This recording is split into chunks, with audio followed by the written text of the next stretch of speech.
The Secrets of Doctor Who is brought to you by the Star Quest Production Network and is made possible by our many generous patrons. If you'd like to support the podcast, please visit sqpn.com/give. You're listening to The Secrets of Doctor Who, episode 244. One day, I shall come back. That's it. I've been renewed. Is when a Time Lord's body wears out, he regenerates. I'm a Time Lord. I'm not a human being. I walk in eternity. Braveheart. Change, my dear, and it seems not a moment too soon. Unlimited rice pudding. Physician healers. Wearing a bit thin. Fantastic. I am Scottish. I can complain about things. Ta-da! Ooh. Should be fine. Hi, I'm Dom Bettinelli, and you're listening to The Secrets of Doctor Who, where we discuss everything about the hit BBC series Doctor Who. And today we're discussing The Angels Take Manhattan with the 11th Doctor. Joining me today on the panel is Jimmy Akin. Hi, Jimmy. Howdy, IR is here. The absence of Father Cory threw me off. My usual R, plural, it was mistaken. Father Cory is taking a day off, so we'll have assignment. He's on assignment with the in the TARDIS, but we'll have him back again next week, folks. Well, maybe. I mean, the nav system's knackered, but I know he's off on an adventure with the Doctor. But it's a time machine. He can come back in a minute.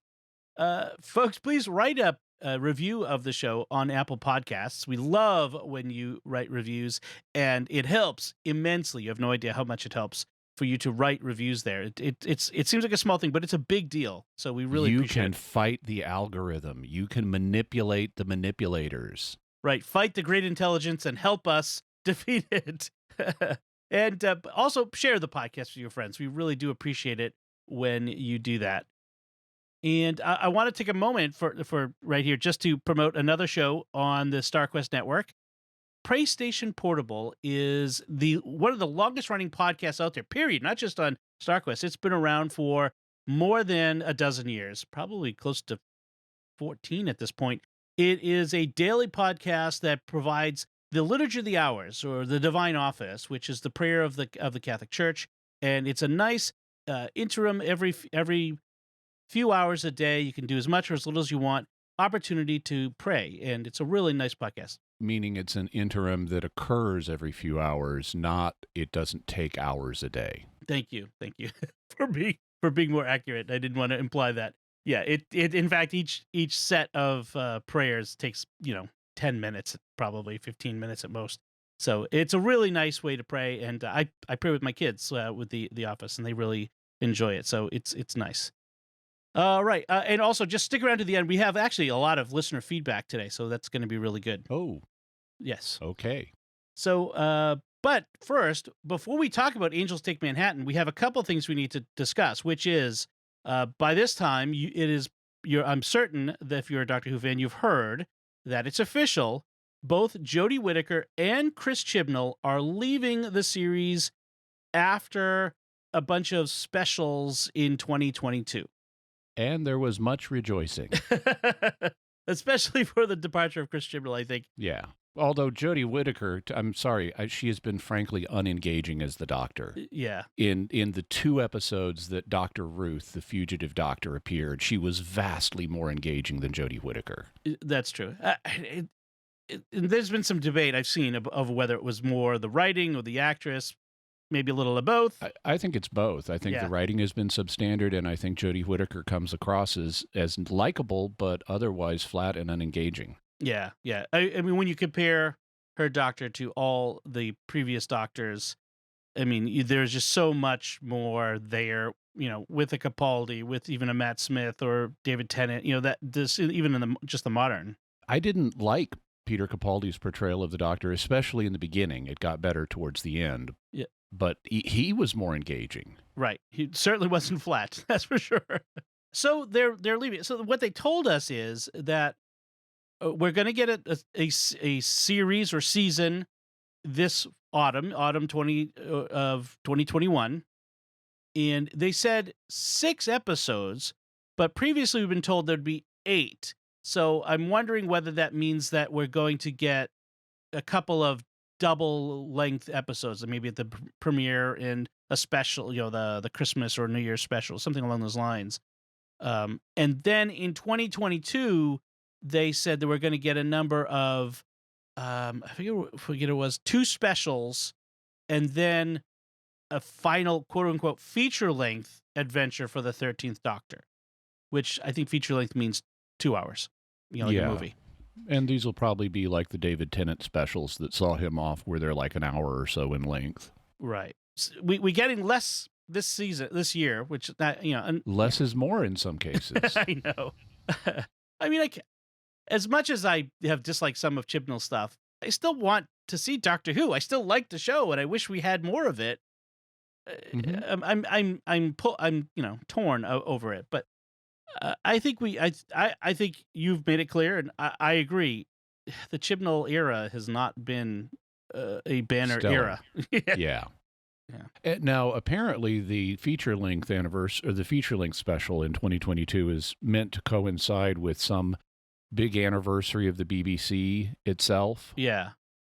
And then the year after that, 2023, will be the 60th anniversary of Doctor Who. So presumably there'll be something new then with a new Doctor, and maybe multiple Doctors. Interesting. That would be, because they usually do for those big anniversaries, do something along those lines with multiple Doctor specials. It would be fun to see Capaldi and on screen with some of the other Doctors. That would be the 12th, the 11th. That might be interesting. The rumor I'd previously heard is that the 60th was going to be Jodie Whittaker and David Tennant. Huh. But this departure news for Jodie Whittaker suggests that won't be the case. That's true. Interesting. One other bit of, it's not so much news, just interesting anecdote that came across was I saw this morning was that J. Michael Straczynski, the creator of Babylon 5, among other series, has popped up, raised his hand, and said, if the BBC would like an American showrunner, I'm game. I'd love to do it. Hey, that would be very interesting. Yeah. I need to think about that. That's the first I've heard of that, but I think Straczynski is a much better writer than Chris Chibnall, and he's a showrunner that has definite chops, and that would be interesting. I still need to think about it, but that would be very interesting. It would certainly have pull. It would bring people in. And of course, the biggest question of all is what do we get for a new Doctor? And one of the names that I saw that came up that I was intrigued by was, oh gosh, what is his name? He was the guy in Rogue One, and he just did a movie called Sound of Metal. I didn't see it, but my wife Melanie saw it, and she really liked it.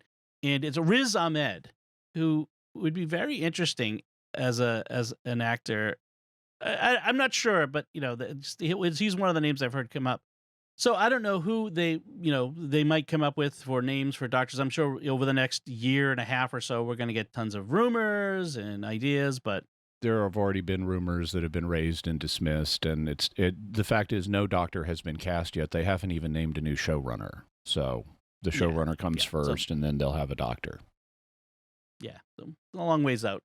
There was something else you wanted to talk about, Jim. Yeah, well, there were a couple things. They're both related to a character who's also a real person that we met in the David Tennant, Donna Noble episode, The Unicorn and the Wasp, which was focused on the mystery writer Agatha Christie. And I'm not a big fan of the pseudo-historicals they've been doing in New Who, where they bring in a guest character like Charles Dickens or William Shakespeare or Agatha Christie or Rosa Parks, because whenever they do that, the Doctor feels the need to build a shrine to this person. And it gets in the way of the storytelling, all the shrine building. So I wasn't a huge fan of that episode. I'm also not a huge fan of Agatha Christie. Some of her novels, like And Then There Were None, are like clever, but they're forced. There's a gimmick to And Then There Were None, and everything has to bend to fit that gimmick, which I won't reveal here because I don't want to spoil it for people. So I'm not a huge fan of Agatha Christie, but I've been trying to give her a chance lately. And so I watched these 4 movies that are Miss Marple movies, Miss Marple being one of the characters from Agatha Christie. She's kind of a predecessor of Jessica Fletcher from Murder, She Wrote. You know, she's Yep. she's a mature woman who goes around solving crimes. And so I watched these 4 movies that they came out with in the 1960s. They're all black and white, and they feature Miss Marple. They are Murder, She Said, Murder at the Gallop, Murder Most Foul, and Murder Ahoy. And they're fun. They're silly. They're, and they're not believable, which is part of the cozy mystery, cozy murder mystery format. But they were fun, and they star a woman named Margaret Rutherford as Miss Marple. And here's the Doctor Who connection. She is the female John Pertwee. It is amazing. She has some facial resemblance to John Pertwee anyway, but then when you see her face in action, she's pulling all these faces and using her facial muscles, and her thinking expression is like John Pertwee's thinking expression, and she's actually got more than one of them, and they all match John Pertwee. And it is amazing. This is like the female John Pertwee. Awesome. Another interesting thing about these 4 movies is they contain metafictional elements. So like in one of the later movies, they'll be talking about Miss Marple will be talking about, oh, this is just like that thing that happened in that Agatha Christie novel, Murder, She Said. And it's like, okay, that's a previous film in the series. Yeah. But now it's being treated as if it's a play or a book that's by Agatha Christie. And in one of the films, there's a theater company, and they reference another Agatha Christie property. They say, if we do this right, we'll run longer than The Mousetrap. And so that got me researching The Mousetrap. And because, it was a long-running play, I thought it might be good. So I did research, and I found there's no filmed version of it. Huh. And the reason for that is, now it came out in 1952, and it started to be performed then. The reason there's no filmed version is there was a clause in the contract that said you can't make a movie of this until the theatrical run has been over for at least 6 months. And the theatrical run lasted for 68 years. Oh, wow. The only thing that stopped it was the COVID pandemic. And so there has been no movie made of this. And there are some, amateur theatrical productions of it on YouTube, but I didn't like the sound or the acting. So I said, I'm just going to read the play. Yeah. So I started reading the play, and at first I had in my head these generic British voices, most of which need to be upper-class accents, and they were generic. And then I thought, no, it'd be more entertaining if I switched them in with actual British actors' voices that I know. And so I decided to just have the cast of Doctor Who read the parts for me. Okay. In my head. And so I developed a list as the characters were introduced. I developed a list of, okay, who's the best person to play this based on the description and the attitude they're showing. And they don't all physically resemble the characters, but they have the right attitudes. And I could just hear their voices reading these lines. And because the attitude of the character and the attitude of the actor were the same, it just naturally, I could see this person saying this. Okay. So I sent you, Dom, a list of the characters in The Mousetrap. And if you read them for me, I'll tell you which Doctor Who characters I assigned to them and why. Okay. So the first one is voice on the radio. Yeah, so this is just a radio announcer, and all it does is communicate basic plot information to us, like police reports, and so it needs to be an electronically filtered voice because it's on the radio. So, of course, K9 gets to be our exposition machine. Okay. The He's second kind of one, like a little radio anyway. that's right. So the second one is Molly Ralston. Yeah, so Molly Ralston is a generally mild hotel owner, her and her husband. She's generally mild, but she sometimes shows fragility. So she gets to be played by Nyssa of Traken. Okay. And then Giles Ralston. Giles Ralston is her husband. He also is a generally mild hotel owner, but he can sometimes show irritation. So Peter Davison's the Fifth Doctor. Okay. Nice match with Nyssa anyway. Yes. Christopher Wren. Christopher Wren is an eccentric bohemian who speaks rather daintily, and so he's Patrick Troughton's the Second Doctor. Okay. Mrs. Boyle. Mrs. Boyle is a demanding former government official. So, of course, Harriet Jones, former prime minister. Right. Major Metcalf? Major Metcalf is a competent military man, so the brigadier. Of course, the brigadier. Miss Casewell? Miss Casewell is a fun-loving tomboy with an unhappy childhood, so Ace. Of course. Mr. Paravicini. Paravicini is a mysterious and bizarre Italian who doesn't take the fact they're in a murder investigation at all seriously. In fact, Paravicini seems to love being a suspect. And so there's no one in the regular Doctor Who cast whose voice I know that is natively Italian, but there is one person with the right attitude who would love being a murder suspect and is bizarre and could easily put on a fake, outrageous Italian accent, and that would be Missy. Okay. I was thinking the Seventh Doctor, but yeah, Missy, that would be, yeah. Detective Sergeant Trotter. Detective Sergeant Trotter is an athletic Cockney policeman, and so Mickey. Of course. Awesome. And this. Oh, go ahead. You were going to say something. I was thinking, like, if I haven't read the Mousetrap, but now I want to go search it out and read it in these different voices. Yeah, it's really a good play. It has it is famous, in fact, and no doubt this is one of the reasons for it running for 68 years. It's famous for its ending. And it's also famous for they swear the audience, or at least ask the audience, not to reveal the ending outside of the theater, lest they spoil it for other people. Wow! And so I'm not gonna violate that, even though I wasn't in a theater. I'm gonna consider myself bound by that. I will not reveal the ending of the Mousetrap, but I will say I saw it really early on. Okay. In the first act, as they're introducing the characters. Very quickly after the relevant character was introduced, I said, this is the person. and I was sorry to be right. I kept hoping as the second act was unfolding, it's like, okay, here's more evidence that fits that.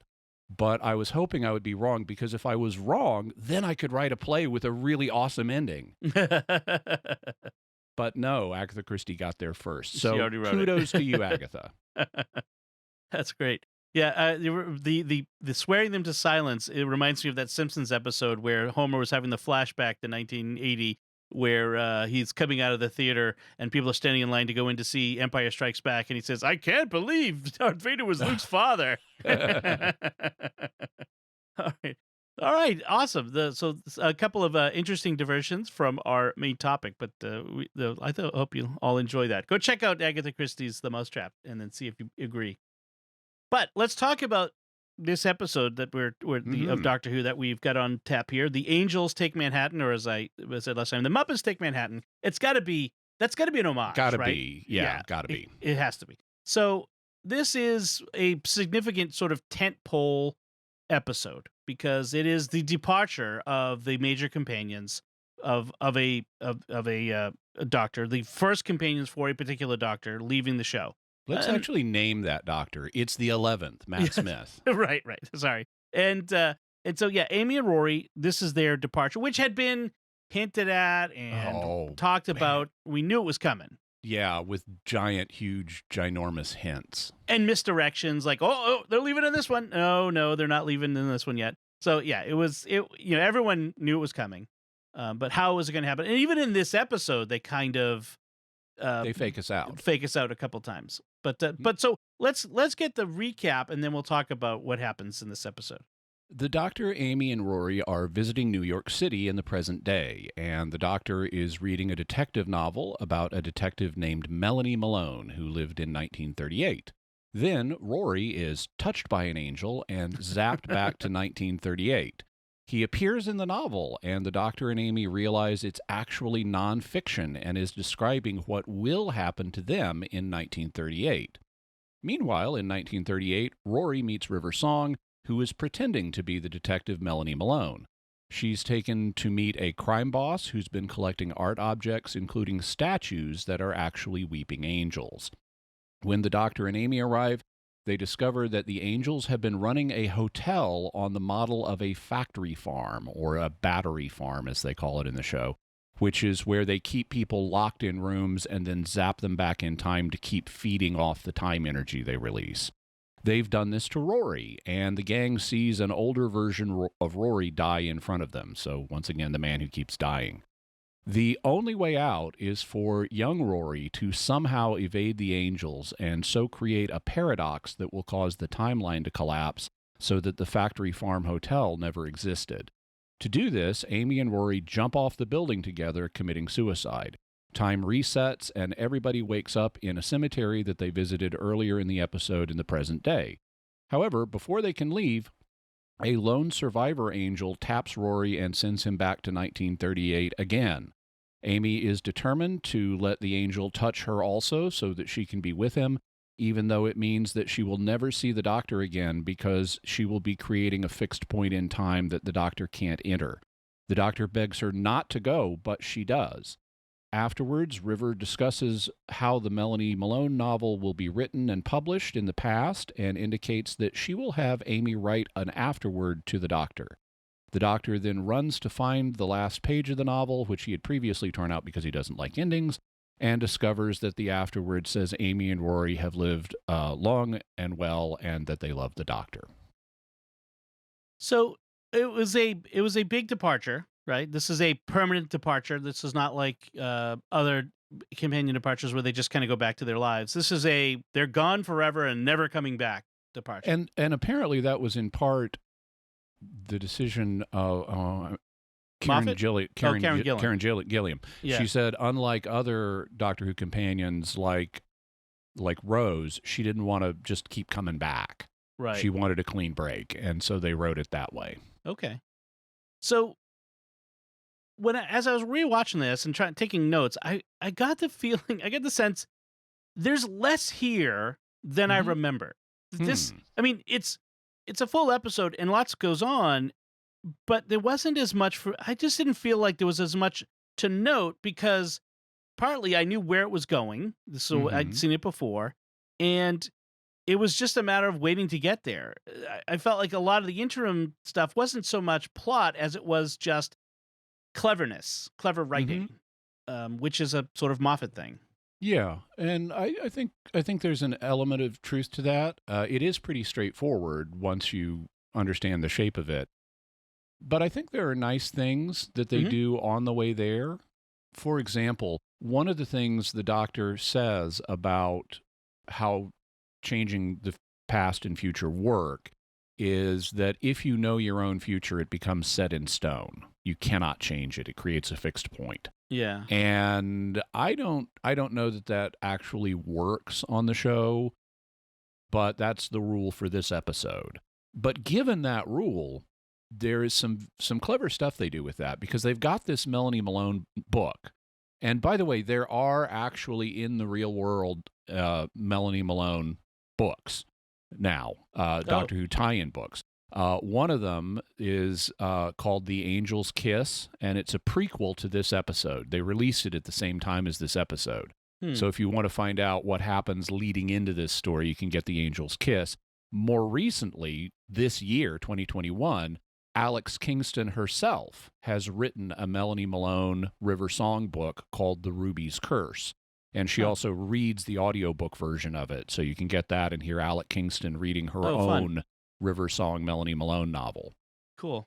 But they've got this book, and the doctor insists that they don't read ahead because it will lock in anything that they do read, because then they'll know what's going to happen. And Amy, early on, makes the mistake of reading a little bit where the doctor has broken something. He doesn't know what. But we get a line of dialogue about, well, I had to break it because Amy read it in a book. And that's the only thing we know about what's going to happen. We don't know what he's going to break. But then we get this scene where River has been taken to the gangster's house. It's like a big New York mansion. And he's got a weeping angel there that he's been torturing and is in chains. And it grabs River by the wrist. And when the doctor shows up, she's still got her wrist held by the angel. And she says, okay, sweetie, whose wrist are you going to break? The angel's or mine? And she looks at him and says, oh, no, not mine. Why? And the doctor says, well, I have to because Amy read it in a book. And so this is apparently the thing that's going to be broken. And she is talking with him about that, and they're trying to figure out, the situation's also urgent because Rory has vanished and they don't know where he is. And so Amy wants to read more in the book, and they're trying to figure out a way to do that. And they propose, well, maybe we can read something that will give us a little hint, but nothing too concrete, like chapter titles. And it's like, yes, finally, for once, a book that has chapter titles. I hate those books that have no chapter titles. Right. It's inexcusable in nonfiction, and it's even better in fiction to have chapter titles. So they look at the contents page, and there's a chapter called The Roman in the Basement. And they figure, okay, Rory the Roman, he's in the basement. And so Amy goes off to find it. But before the doctor can join her, leaving River, telling her, get out of this yourself, he notices the final two chapter titles, or at least the final one. The penultimate chapter title is Death at the Winter Key, which is a hotel. That's the Factory Farm Hotel. Someone's going to die at the Winter Key Hotel, and it's old Rory. Yep. But then the final chapter title is Amelia's Final Farewell. And the doctor freaks out. And because now he knows he's going to lose Amy somehow. And that's when he tells River, just get out of this yourself, and he storms off to find her. And then the next time we see River, she seems fine. And she's talking to the doctor, and it's like, how did you get out of that angel's grip? And she said, well, you told me to change the future. I did. Do you have a problem? And he's like, oh, wow, she is so good. She is so impressive. And then he starts to lead her outside and grabs her by the hand, and she winces in pain. And he discovers she did break her own wrist to get out of that angel's grip, and was hiding it from him. And that was an amazing moment to realize what she had done and what she had sacrificed for this man. And that was really an amazing moment that fell out of this plot. So I would say that's quite clever writing, but I also found it moving.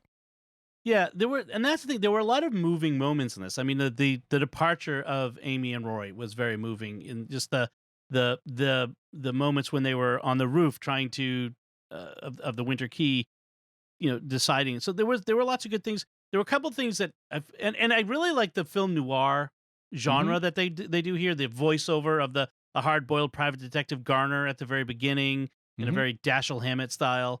I keep thinking that's got to be a reference to James Garner, as Rockford Files. Rockford Files, yeah. If your Moffat is the same age about for us, so he would remember that too. One of the things though is it's a problem in many TV series, which is you have a really great bad guy, and you keep expanding it until it no longer is because you have to keep upping the stakes, and then it kind of waters it down. I mean, it was like the movie Aliens. So in the first movie, there was one alien. It was really scary. And by the end, they've got the aliens aren't scary anymore because there's just so many of them and you've seen them so often that they've lost their impact. And it's kind of like that with the Weeping Angels here, where you've got, the regular Weeping Angels, and you've got the baby angels, and you've got the Statue of Liberty angel. Okay, so let's partition these, because I thought the baby Weeping Angels, so they're down in the dark they're in art, they're called putti. Yeah. That's the Italian word for them. They're the little cute cherub angels you see in artwork. Right. Only these are statues, and they've got them down in the basement in the dark, and they throw Rory down in the basement with a box of matches, and he's got to try to keep alive, and he hears the baby angels pitter-pattering around him and giggling in the dark. And I thought that was an effective scene. I didn't mind the baby angels. Yeah. The Statue of Liberty, though, is over the top stupid. Yes. Because Angel, and in fact, they break one of the other rules, and I can kind of let them slide on this, but anything that views an angel, quantum locks it, so it can't move. And that's the solution to the original Don't Blink story. With the angels viewing each other, they can't move. Yes. And in this one, they just ignore that. You have angels behind angels looking at angels, and they're not looking at each other eyeball to eyeball, but they're still looking at each other. And they shouldn't be able to move in that situation. There's a kind of dynamic to the original angel rule that would make them lone hunters rather than pack hunters. Right. And so they've ignored that for this episode. But, and I can maybe kind of let them slide on that with the normal angels, but there is just no way the Statue of Liberty, if it's an angel, is getting off its plinth. Right. And walking across New York, walking across Manhattan. That's never happening. Right. So People are going to look out the window at the noise and see and unlock it. Yeah, and so that was just over the top stupid. They shouldn't have done that. Now, I should mention there are fan theories to explain it, but I don't care. Right. Because if you've got to have a fan theory to explain it, it's a problem. Yeah. Yeah. Also, they're ignoring one of the other angel rules they established in the Crash of the Byzantium, which is anything that bears the image of an angel becomes an angel. So imagine all those postcards of the Statue of Liberty and all those tourist photos. Right. Although in 1938, not as many tourist photos, but yeah, still Lots of postcards. Lots of postcards. The building, the Winter Key Apartments, the Battery Farm is located in Battery Park. Yeah. I thought that was a little clever thing. But also, we should mention, because maybe Battery Farm is a more common phrase in England than it is here. Here we would call it a factory farm. Yeah. But they're called battery farms because the cages are packed closely together in rows like an artillery battery. Yes. Yeah. I mean, kind of think of it like the Matrix, where they've got the humans all plugged into the Matrix to power it. I mean, in that sort of, that's another idea with what they're doing. And to give Moffat credit, I think that the battery farm or the factory farm is a nice extension of the Weeping Angels concept. So that's good. Yes. I didn't have a problem with that. But yeah. The idea that, well, the other thing was when Rory gets zapped back from 2013 back to 1938, he's walking through Central Park in that really famous fountain square. I don't know what the name of it is, but I'm sure people have seen it in movies. And there's people everywhere. And so how does that baby get from the fountain, the Weeping Angel baby, get from that fountain to where Rory is in order to zap him back? It's that sort of thing. It's like, it just pulls me out of the story when they violate that the very basic rules, and that was the thing that got me. With some of them, I can imagine okay, there was a moment because the angels move really fast when no one's looking. So that's true. Maybe there was a moment none of the passersby were looking in that direction, and it could dart across. Yeah, I mean, as soon as everyone looks away, it's mobile and it's highly mobile. Right. That's true. There were, by the way, speaking of famous New York landmarks, we see the Chrysler Building lots in the background in this episode. That's the famous Art Deco kind of building that has the scalloped top. Yeah. And I looked it up, and it's actually not quite in the part of Manhattan where this takes place, but yeah, who cares? Yeah, that's fine. Then we do find out when Amy and the Doctor need to go back to 1938 to go get Rory. They get this whole thing about the TARDIS can't land in New York City in 1938 because too many time distortions, which is a relic of the angels at work in 1938. So that is the reason for that. River has a line where she says, never let him see you age. He hates endings. We have this prefigurement of endings and endings and endings throughout. So that comes up a lot. Including Rivers. Yes, including Rivers. Yeah. The mobster gets a little bit of poetic justice in his end. The statue of the widow and the orphan that stands outside his house is like this statue, which are apparently weeping angels, but have taken the form of whatever the local statuary is. Because New York is full of statues, and apparently they've all become angels. They come and get him because he's been torturing this angel in his house for some reason. I'm not sure why. And apparently he's got these... Well, he says, I mean, they explain that. He says he wanted to know if they can feel pain. Right. Yeah. And he's got those baby angels in the basement for reasons, I guess, to throw his enemies in there at them or something. Yeah. I had a logical question about how did the angels buy this building that they're using, but that doesn't bear thinking about. Yeah, they kind of said they built it, but I don't buy that either. Humans built this, and then the angels just took it over and moved in and touched anybody that got in their way. Right. So Rory has another heroic moment where his idea is. By the way, speaking of Rory, if you ever find yourself trapped in a basement and you've got these baby angels there and you've got a box of matches, don't keep lighting the matches one after the other. Find something and make an impromptu torch. Right. Make a fire.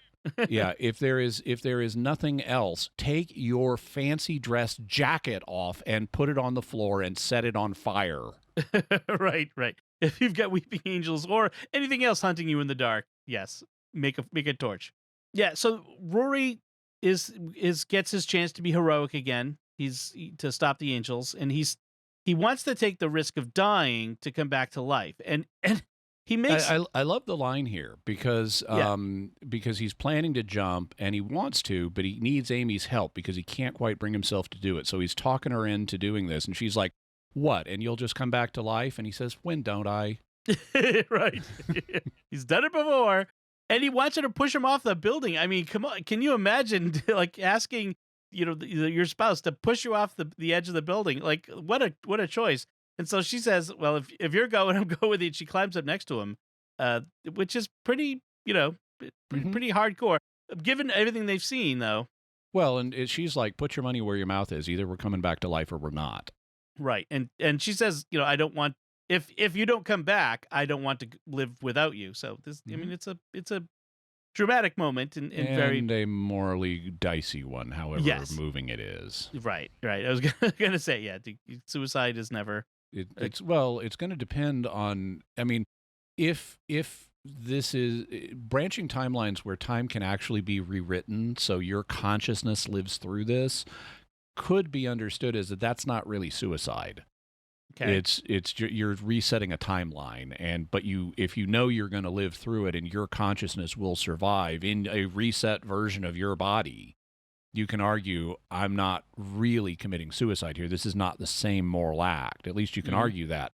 But if you mount that argument, it's going to depend on how confident are you that this is what's going to happen. Right. Are you taking an acceptable risk or not? Right. But so, as you mentioned before in the recap, that it works, of course. And we think, oh, yes, because at first you think this is the end. This is one of those misdirections, or this is how it ends for them. But nope, when they get back to 2013 or 2012, whatever it was, and 12. And they're in the cemetery where they had gone before, and the doctor had sort of, like, the TARDIS had landed there before, and they didn't know why, but hey, it must be something important. And Rory sees his headstone there. Yeah, although I like his initial reaction. It's, hey, this is interesting. Someone with the same name as me. Yes. Which is actually a possibility. This is one of the things about this. If you know your future, you're creating a fixed point rule is, hey, the doctor didn't break River's wrist. River broke River's wrist. Mm-hmm. So you may know this could just be a tombstone of someone named Rory Williams, but not the same Rory. Right.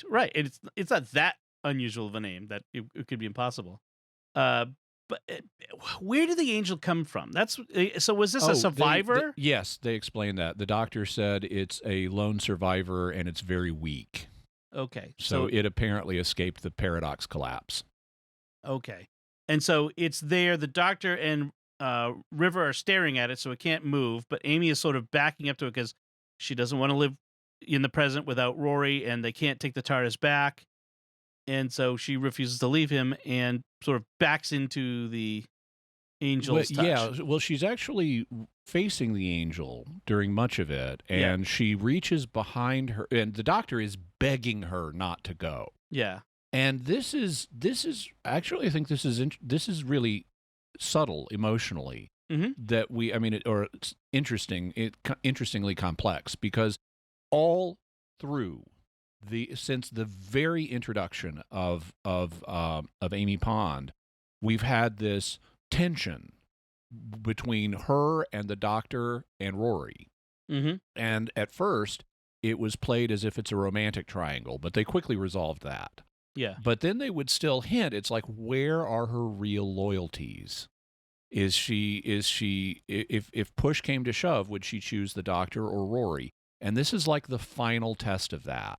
I mean, it's been tested multiple times, and she's always chosen Rory, but this is the big one where she either loses Rory forever or she says no to the doctor who is begging her to stay with him because he can't bear the thought of traveling without her. Right. And to have the doctor begging her to do the wrong thing is significant. Yeah. And meanwhile, River, who's also standing behind her, is going, "Mother, do what you must." And Amy reaches back with her left hand to take River's hand for a moment of human contact before she does it. And then she turns her back on the angel and looks the doctor in the face and says, "Raggedy Man, goodbye." And that's it. She's gone. Right. And this is when River, sorry, all the names are muddled in my head. They go back to, they're in the TARDIS, and he invites River to travel with him. She says, "Don't travel alone." And he says, "Then travel with me." And she says, "I'll travel you wherever and whenever, but one psychopath in the TARDIS is enough, don't you think?" Which is probably true. Not all the time. Yeah. Yeah. Also, there's a nice moment here that starts that conversation where the doctor is sitting on kind of the steps in the TARDIS control room, and he's grieving, and he looks up at River and says, "I'm sorry, it was your parents. I didn't even think." Because she's just lost her parents, and he was only thinking of himself. Right. That is a nice human moment for the doctor, who in modern times can so often be so self-absorbed. It's a nice moment for him to not be as self-absorbed as he can be. Yeah. And she says it doesn't matter, and he's, of course it matters. But that's when she tells him about the afterword that she's going to have Amy write. And although in the book it's spelled afterward, W-A-R-D, I don't know if you noticed that. Oh yeah, that's a typo. Then it's it's a word, W-O-R-D, a word that comes after. So it's an afterword, not an afterward. Yes. And so the last page that he tore out is still in the picnic camper in Central Park where he left it. And so they go. Even though he tore it out from the middle of the book. Yes, I noticed that too. He runs to go get it, and this is where she tells him, "Don't travel alone, and then go see young Amelia. Don't leave her sitting there waiting for him," which is an interesting retcon.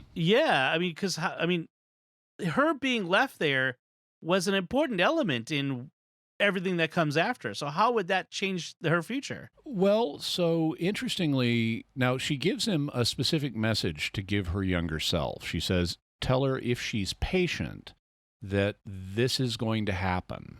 And she names a bunch of incidents like saving the space whale from the beast below and things like that. Mm-hmm. She names a bunch of incidents, including this is how the story of Amelia Pond ends. So if the doctor did all that for young Amelia, but what would be accomplished by this is taking some of the emotional edge off of the journey for Amelia, because she would know the Raggedy Man will come back. I'm not crazy, and and I will have these amazing adventures that I can look forward to. And they already did kind of change some of that too. Anyway, right when he did the thing where he showed up at a wedding. Well, when they rebooted the universe, yeah, she got parents all of a sudden. Right. So he did fix a lot of that where she lived, with a crack and no parents and all that sort of stuff. So that's true. That's true too. Anyway, but this is science fairy tale. Yeah, of course. Now, there is a deleted scene that was never shot, but was released as a webisode with voiceover and animatics. The stuff they draw to... There's actually two things like this we need to talk about. The first one, now it's not a deleted scene technically. It's a scene that was written by Chris Chibnall as a DVD bonus feature for the previous episode for The Power of Three, because Rory's father, and Chris Chibnall was the author of The Power of Three. So Rory's father featured prominently in The Power of Three. He's there at the end when they're going off to have adventures with the Doctor. And so Chris Chibnall, as a DVD bonus feature, wrote a scene where Rory's and Amy's adopted son, who is older than Rory's father now, comes to visit him and reveals to him what happened to Amy and Rory. Right. And so for him, they've only been gone a week, but this is Brian, Rory's father, getting the news he'll never see them again. Right. But now he has this grandson who's older than him. Yeah. And they embrace. And this scene is called P.S. And the reason they didn't end up filming it is because the actor who plays Brian Williams was not available. Right. But Arthur Darvill, who plays Rory, was available. So he reads the letter to Brian in this animated short, and it's on YouTube. We can put a link to it in the show notes. Yeah. It was very effective. It was very moving. Yeah. It was well done. The second one we need to talk about is much more recent. It's called Rory's Story, and it was done as part of Doctor Who Lockdown, which was a thing that the Doctor Who folks started doing during the COVID lockdowns in 2020. And Rory's Story was written by Neil Gaiman. Yep. Famous British author of comic books, novels, and a couple of Doctor Who episodes, one of which is really good. And the premise is Rory, it's back in 1946. It's the year that they adopt their son, and he's about to be brought home from the hospital or orphanage or wherever, and they're getting his room ready for him. And Rory has the only working smartphone in the world. Yeah. And he's been narrating in vlog format the story of his adventures with Amy, and so he's narrating this and talking to their son that they're about to adopt for future reference. And then the last thing we hear is Amy's voice offset telling him to stop narrating and come in and help her paint the baby's bedroom. Right. But it's really sweet. It's really touching. It's only a couple minutes long. It's well worth watching. And this would be one of the things that their son brought to Brian in the PS, because Rory says in that he can fill you in on everything. He'll have all the family albums and stuff. Right. Yeah. It is interesting. I mean, that would be an impressive husbanding of power on that that smartphone. I mean, I suppose you'd turn off the cell thing because it would do no good. But I would assume they found some way to recharge it. Yeah, because that's 8 years from 1938 to 1946. But the battery would not natively last that long. There were no Big Finish things about Amy and Rory in the 40s, is there? Not at this point. They may start, and I think the impediment is Karen Gillan, because I don't think she's been having this big Hollywood career. Yeah. With Marvel movies and stuff. Arthur Darvill has started to record Big Finish material, but not with Amy. Instead, he's been doing Lone Centurion box sets. Right. That'd be interesting. All right. So that is the end of the Amy and Rory era on Doctor Who. Coming up after this is going to be the Snowmen Christmas special, where we'll see not Clara but the actress and Jenna Coleman, and then the Clara era will begin. So that will be interesting from there. So we'll be heading on toward that.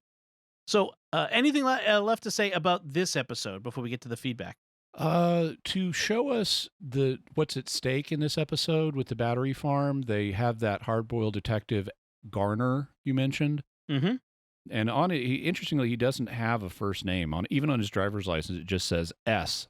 So S. Garner. Right. And I was thinking the S may be an allusion to Sam Spade, because he's clearly modeled off the Sam Spade type detective. Yeah. Even though Sam Spade was in San Francisco, not New York. But when he meets his older self, if you listen carefully, the older self has a different accent. The young Garner has a kind of Brooklynese accent that's actually, it's pretty good. Yeah. But the older self does not sound like he comes from Brooklyn. Yeah. Maybe he's been in that hotel too long. All right. So let's get to the feedback. We have a few things to relate from listeners. Ted Coville on Facebook was commenting on our recent discussion of the Sixth Doctor story Mind Warp, and he said, I really enjoyed this serial. It was a lot of fun, and it was great seeing Syl again. Well, that's one of us. I really thought that Kiv was a Dr. Seuss character. I can't remember from which book. That's interesting. Been a while since I've read Dr. Seuss, but I wouldn't be surprised. Yes. Steve on Facebook, on our discussion of dinosaurs on a spaceship, said, Sorry, but as a family, we really enjoyed this episode. A lot of New Who is a bit scary and complicated for younger children. This was one I could watch with my then 7-year-old and 9-year-old, and we all thought it was fun and well-paced. I'm not a big film watcher and had no idea it was a play on the name Snakes on a Plane until you mentioned it. I've not seen that film, and knowing that doesn't spoil it for me. It's silly fun, but sometimes that's okay. Yeah, well, glad you enjoyed it. De gustibus non est disputandum. That's right. And as I said to Steve on Facebook, that's the great thing about Doctor Who, which has nearly 60 years worth of history and stories. There's something for everybody. And if something is not to one person's taste, there'll be something for somebody else's taste. And that's one of the reasons we love Doctor Who. As long as we agree that the God Complex is the worst episode ever. Well, there's some things we should all agree on.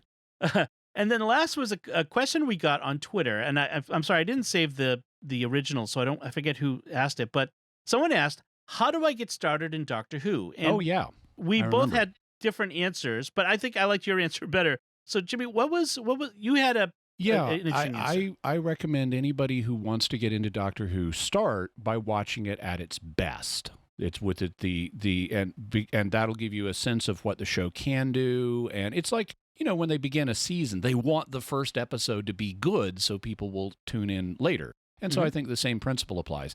I recommend that people start with 4 stories. The first one is Don't Blink, which introduces the Weeping Angels. And it's actually a Dr. Light story, but it gives you a sense of the show, and it's really good. Yeah. The second one I recommend is the 2-parter, Silence in the Library and Forest of the Dead, which introduces River Song. The third is Midnight, which is a companion light episode. It's the one where the Doctor is on the tour bus on the planet with the weird monster outside that we never see. Mm-hmm. And then the fourth one is the 11th Doctor Christmas special, A Christmas Carol. Right. And for people who are not sci-fi fans or who have not seen Doctor Who before, these are 4 really great stories, and they'll give you an example of what the show can really do. And hopefully, if you like these, you can then start branching out. They'll help you learn the rules of the universe and how the show works. And then with that as background, you can branch out and appreciate other stories. Right. And then from there, you could start either watching New Who or Old Who. I would suggest modern people start with New Who. Yeah. And then go back once you understand and appreciate it. Because there's kind of a learning curve for 1970s and 60s, 70s, and 80s television. It's not as fast-paced as modern TV. And so you want a deep appreciation in order to face that learning curve. If you do start with New Who after that, watch the 9th Doctor season. Make sure you stick with it until about halfway through. I would even go further than that. I'd say you could easily start with the David Tennant stuff. Yeah. The 10th Doctor, and then go back and kind of work your way backwards to, I would say start with David Tennant and Matt Smith, and then work your way to the 9th, and then you can watch other New Who if you want, and you can go back to classic. After you've seen the Tennant and Smith eras, you'll have a broad basis that'll let you jump in anywhere. That's true. Yeah, I would agree. It was hard for me to get through that first season of the 9th Doctor when I started. Yeah, I didn't have that experience. I even though I have criticisms of that era, like I do every era, I didn't find it a struggle to get through the 9th Doctor, which is just one season. Right. And part of that is because I'd never seen Doctor Who before, and so that was my only exposure to it. So that I think that's a big difference. All right. Well, thank you everyone for your feedback, your questions. We love to get your feedback. We do want to take a moment now to thank our patrons who make it possible for us to create The Secrets of Doctor Who, including Jim B., Andrew W., Georgia Ann Z., Andy F., and Andrew P. Their generous donations at sqpn.com/give make it possible for us to continue The Secrets of Doctor Who and all the shows at Stark West. You can join them by visiting sqpn.com/give. And we'd also like to thank Victor Lambs, who edits the show for us every week. So that's it from us. What did you think of The Angels Take Manhattan? You can let us know by commenting on the show at sqpn.com or the Secrets of Doctor Who Facebook page, or send an email to drwho@sqpn.com. We'll be back next time when we'll be discussing the 4th Doctor story, The Sunmakers. Until then, Jimmy Akin, thank you for joining me and sharing The Secrets of Doctor Who. Thanks, Tom. And once again, I'm Dom Bettinelli. Thank you for listening to The Secrets of Doctor Who on StarQuest. And remember, changing the future, it's called marriage. Right. This is gonna be fun.